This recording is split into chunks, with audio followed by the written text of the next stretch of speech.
this is Jim Peters on Peters Principles, and as you know, we never know who we're going to have on Peters Principles, and today we have Tim Blake, who is running for school committee from Belvedere, right? Yes, Sam. Thank you, Jim. Again, you're on Harland Avenue? Yep, on Highland Avenue, down off of Andover, yep. Okay.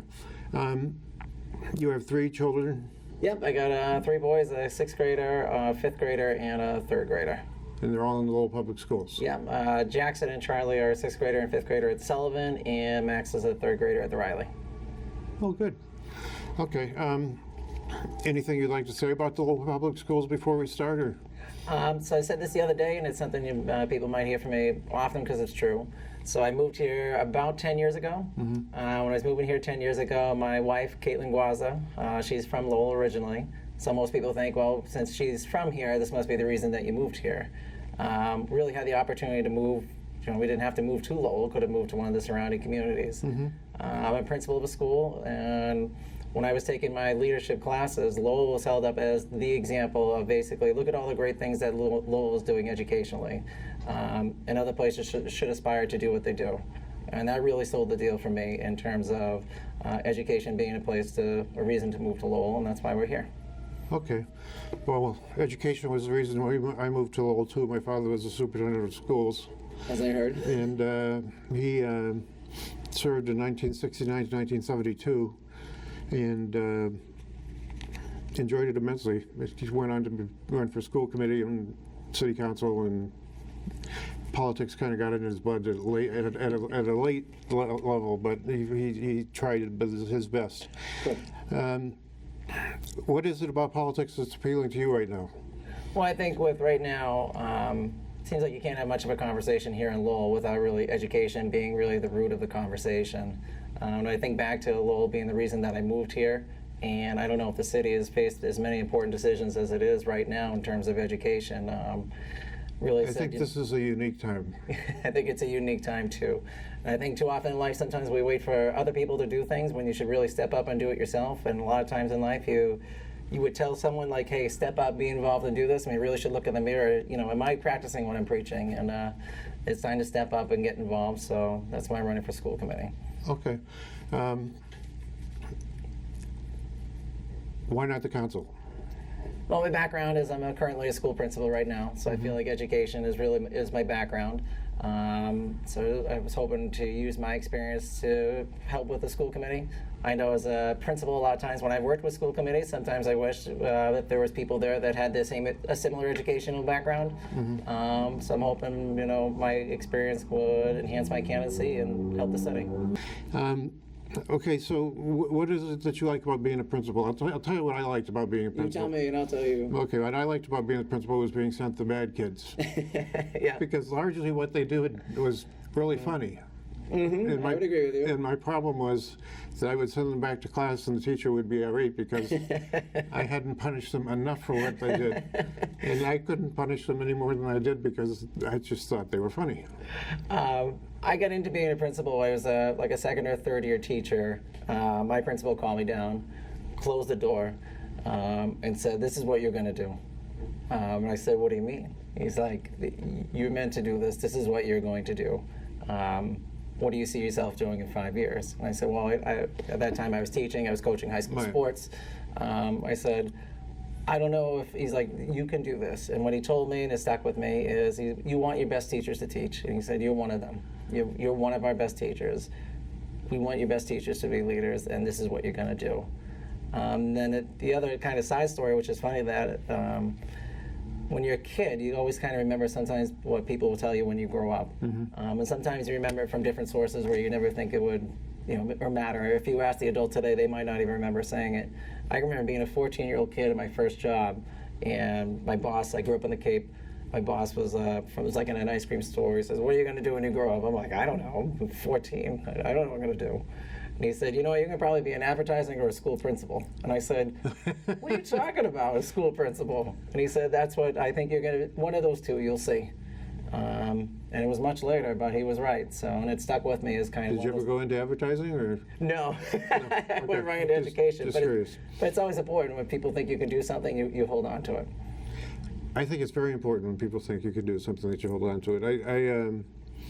got into teaching the back way. I was working in business for a number of years, and I got into teaching after a period of time. So that was kind of interesting, getting in and becoming a principal and all the rest of that stuff. And I really think teaching is one of the more important things you can do. I agree. I mean, it's a rewarding, service. It's a rewarding job. It's something that every day is fun and new and different. Even though you have plans, they sometimes always change. But it's a meaningful profession, and sometimes I think you forget about that when you're a teacher until you see someone maybe similar to you when they haven't been teaching and they come in and they talk about how much it means and how they can't wait to get into the business, and it really kind of pumps you up and refreshes you. It's a great job to have. Now, I know that you're backing Collie for Lowell High School. Yeah. Could you get into that a little bit? Sure. Actually, I wrote something, and it was actually published in The Sun. Okay. Where I introduced myself a little bit, saying I was a school principal, live in Belvedere, and here are the reasons that I'd like to see in the new high school Collie based on everything I know. One is just the less disruption in the kids' education. Just in school today, I was meeting with a teacher. Does she remember everything that we talked about? I'm sure she remembers most of it. Does she remember that there was 2 or 3 guys banging around in the ceiling up above the school, up above, and trying to fix something? I bet you she remembers that too. We stopped our conversation, waited for it to pass, and this was just a small fix. Something not even that my custodians met with me and say, hey, this is going on in the building today. It's disruptive. So I think just if you're a kid going through the school in that time, there's just so much disruption there that, kids learn? Of course they can learn. Is it the ideal educational environment to have to go through that? I don't think it is. So that was one of my reasons. Also, I talked about security. I've been lucky enough to work in brand new buildings, if not brand new, within the past 10 years. And I think they all have kind of a similar setup to the way things might be at Collie, where it's almost like a long driveway set off from the main road so you can see who's coming and going better. I think right now, if you look at the educational plan that was adopted by the school committee, you see a lot of talk about security and how it could be better. So it could be improved at either location, but I think looking at the places that I've worked, it looks very similar. And then just the campus atmosphere was the one that I talked about. Kids being able to go there and be there the whole day.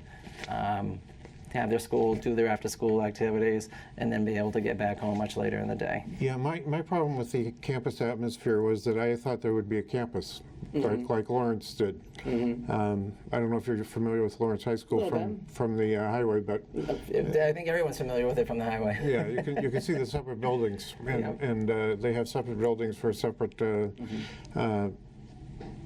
topics. Yeah, they have different buildings with the different themes, correct? Different themes. Science and math is in one, and social studies and English is in another, and that type of thing. So I envisioned at Collie, which would have made me pro-Collie, but I envisioned at Collie that they were going to have multiple buildings built where the different themes. The baseball games are played, and the soccer games are played. And I just thought that they were going to have that type of campus where there would be 4 or 5 smaller buildings and a campus to walk around on. And then when I saw the monolithic drawing of what the architects came up with for Collie, I wasn't impressed. So that was one reason that I went with downtown. And I have a slew of reasons why I would go with downtown, but we're not interviewing me, we're interviewing yours. Well, I think it goes back to that education plan, too. I think if the education plan reflected what you were talking about, you would have seen that. And I think for the different themes, that's really to talk about the clusters inside the building. So I get what you're saying in terms of, like Lawrence, you see it's like building with different themes, where the ed plan for really either location is to have those kind of clusters all built around, so it's not the themes like you're talking about. Yeah, I just, that was my first problem with Collie. It just they came up so far away from where I was coming from that I didn't think that much of it, to be honest with you. I thought that having taught in the high school for about 20 years, and I just thought that it would be good to have the high school downtown. So there are a number of reasons why I've said that, but the primary one is that I took a tour of the high school a couple of weeks ago, and I went to see Mr. Martin, and we had a nice talk, and it just was a high school. Yeah. It was performing as a high school. Kids were going to classes. Kids were excited. It had all the ramifications of what I considered the high school to be like. I had gone under the supposition that everything at the high school had gone to hell in a handbasket. Well, I think it depends on, fortunately or unfortunately, there's been, I think there was a Board of Health meeting the other week where they were talking about some possible health issues at the high school. There's been pictures posted on social media of, like the water and the sewage coming up from the floor and ceiling tiles falling and things like that. And I think that makes, even if you think like those things are correctable and stuff, I think as a parent with their kid looking to go to the high school, you see that, it's concerning. And if it's like this now, what is it going to be like while there's construction going on? Because I agree with you. If you went to the high school now, I would hope it would look just like a high school. But what is it going to look like in 2 years now, or 3 years from now, or 4 years from now? Well, hopefully, Well, there's construction happening. if the construction, depending on where the construction takes place, it will look more like a high school. Well, I think in the end it will, but Yeah. if you just even think to me and you talking right now, you can hear the sirens blaring and things Right. like that now. If you're at a high school, just use the example from my own school, pretty much brand new. I think it's about 10, 12, maybe even 15 years old. Looks gorgeous. I guarantee you there had to be 10, 12 classrooms that stopped what they're doing for 2 people in the building, banging around the ceiling, fixing something. What is it going to look like if you go back to, I think, when Jim Leary and Jay Lang were involved with the school committee before, and it's up to 8 years. And I realize right now no one's saying it's going to take 8 years, but I think that's concerning for parents. I know not just me, about what is it going to look like once construction starts? How long does it take place? I have confidence in the teachers that they're going to teach the kids and the kids are going to learn. On the other hand, should there be learning in a classroom where there doesn't have to be those disruptions? Well, I sent all 4 of my children to the Lowell High School, and they came out and they're doing extremely well. One's a paramedic, so he's a first responder. One has just graduated from college this month. Congrats. Yeah, you bet congrats. That was not easy. One's working for the state in Homeland Security, and the other one's teaching in Lowell. And think to what first thing I told you. What's one of the reasons I came to Lowell? Absolutely for the education. So I want my kids to get that first quality education, just like you're talking about that your kids got. Yeah, my kids definitely got first quality education, and I have to say that I did too. I was a C&D student in high school, got into college and aced it. There you go. I mean, I was totally prepared by the Lowell High School to go to college and ace it, but I didn't think that at the time I started college. I thought, I think this is bigger than I am, and it had a tendency to feel like that.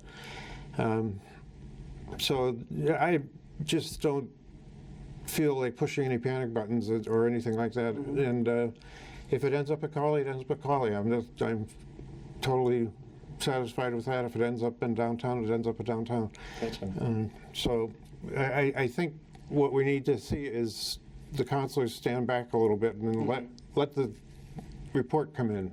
It sounds like that's what's coming in now. It seems like the month of May is going to be different reports coming in at different times, and the councilors will have some time to look over all the reports and make an informed decision, and we'll go from there. I think June 13th is the big date. June 13th is a There you big go. day. Yeah, it was supposed to be May 9th, but I remember. it changed. And at the time, May 9th sounded like quite a ways down the. And now here we are. And here we are, and it's on us. Is it passes? It's tomorrow. It's tomorrow, Yep. May 9th, okay. All right, what do you see for the science department at the new high school? So the science department is one of those questions where I think back to kind of early in the whole high school debate, everyone was kind of, I think on both sides, saying, are we getting all the information that we're supposed to get? And there's been some debate about, you know, in the high school, at the downtown location, are the labs going to be smaller? I think they're at 1,400 square feet as opposed to, you know, 1,400, 1,000 fair. Well, let me keep going. So Yeah. there's been some discussion about that. You know, I'm not intricately involved in the process, but I've even heard things about, you know, as a ninth grade kid, do the kids need the same space, or could they take a virtual science or things like that? I think what people are worried about that have maybe a little bit more history than myself in Lowell is the last time the school had a large renovation and there was problems with the cost, what happened? The scope got reduced, and what did it affect? The science labs.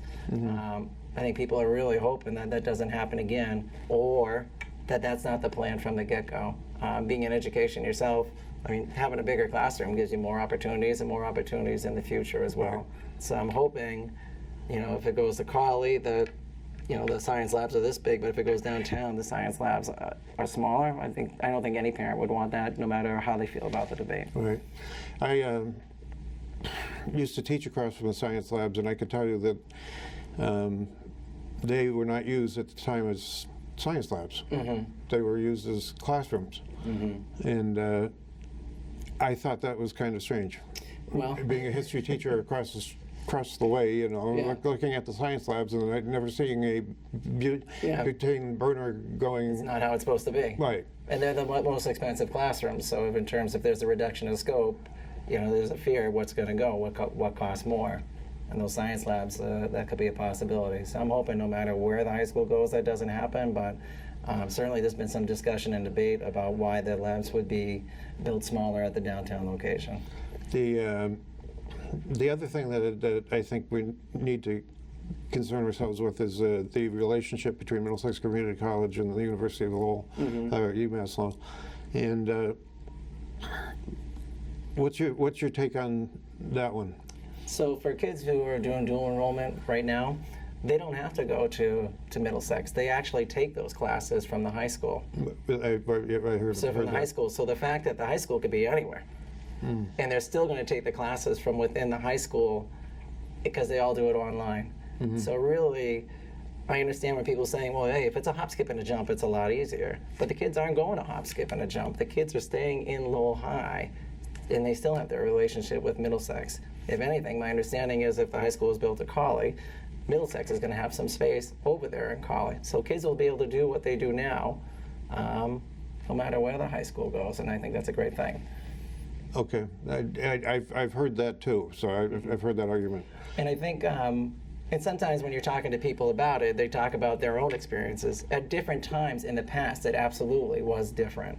It was there times, from my understanding, that they would go to Middlesex and take the classes, but now just with the changing nature of education, they don't walk over. So it might be when you talk to people, not what they remember for themselves, and maybe not even what they remember for their kids, but for right now, for today, those kids that are taking classes, they're at Lowell High and taking them online. So if they take them at Cawley, they're still going to take them online to Middlesex as well. So if anything, there's a potential for the Middlesex to be part of the high school, which I think is great.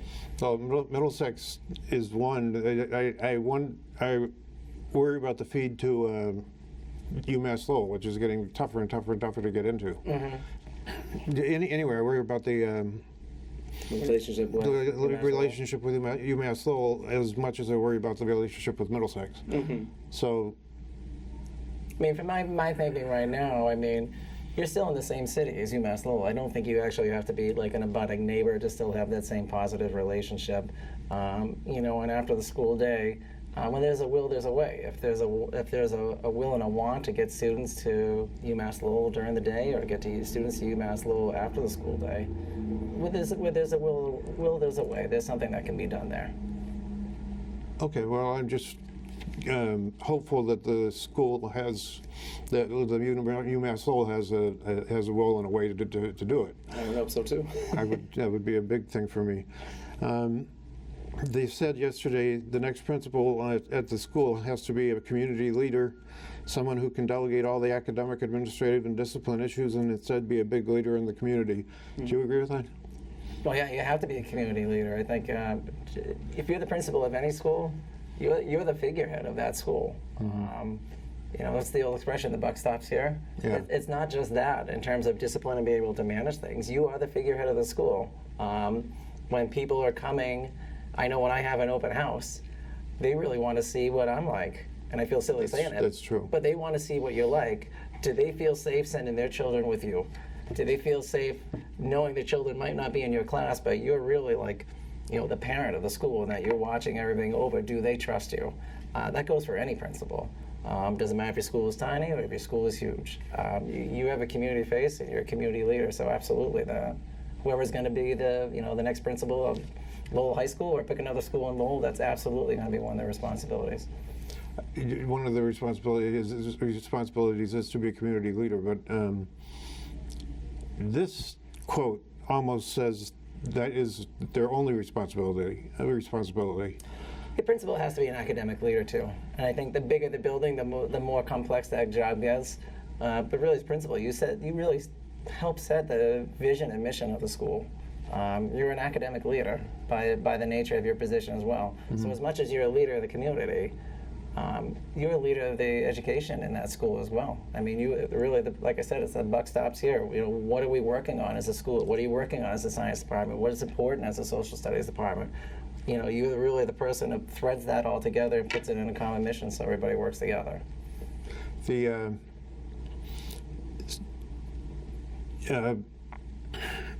How do you see there's one argument about the college that always takes me by surprise.